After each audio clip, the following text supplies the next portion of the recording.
এমনই চলছিল, হঠাৎ একদিন ট্রাঙ্ক খুলে স্বর্ণলতা দেখল একটা চকচকে সুন্দর কাঠের লাঠি, আর তার পাশে একটা কাগজ 4 ভাঁজ করে রাখা।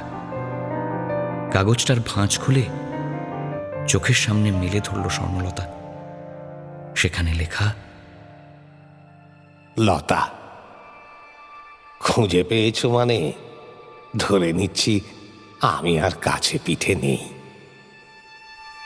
তোমার যেদিন পা ভেঙেছিল লাঠিটা আমি সেই দিনই কিনেছিল, কিন্তু হঠাৎ করে মনটা কেমন বেঁকে বসলো।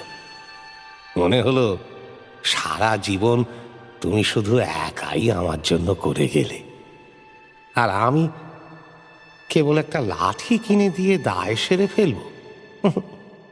তা কি করে হতে দিই বলো? আমি যে তোমার চিরকালের শত্রু। তোমাকে জ্বালাতে পারলে আর কিছু চেয়েছি কখনো? তাই ভাবলুম বাকিটুকু আয়ু আমি তোমার লাঠির ছদ্মবেশেই কাটাবো। জানি না কতটুকু পারলাম।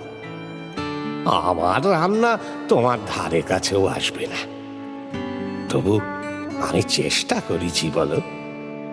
আর এই চেষ্টাটা কি ফেল না? যাকে আমি তো আর নেই, এবার বোধহয় লাঠিটা তোমার লাগবে।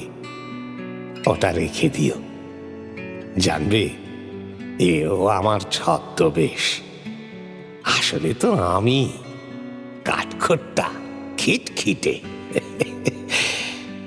ভিক্টোরিয়ায় বসে যখন বাদাম খাচ্ছিলুম সেবার, বুকের মধ্যে প্রজাপতির মতো একটা কথা ঘুরপাক খাচ্ছিল। লজ্জায় বলতে পারিনি। এতদিন পর চিঠিতে বলতে আর লজ্জা করছে না। মানে লতা, আমি তোমায় ভালোবাসি। হ্যাঁ, আসলে তুমি আমায় যতটা ভালোবাসলে ততখানি নয়, কিন্তু ভালো আমিও বাসি, বিশ্বাস করো।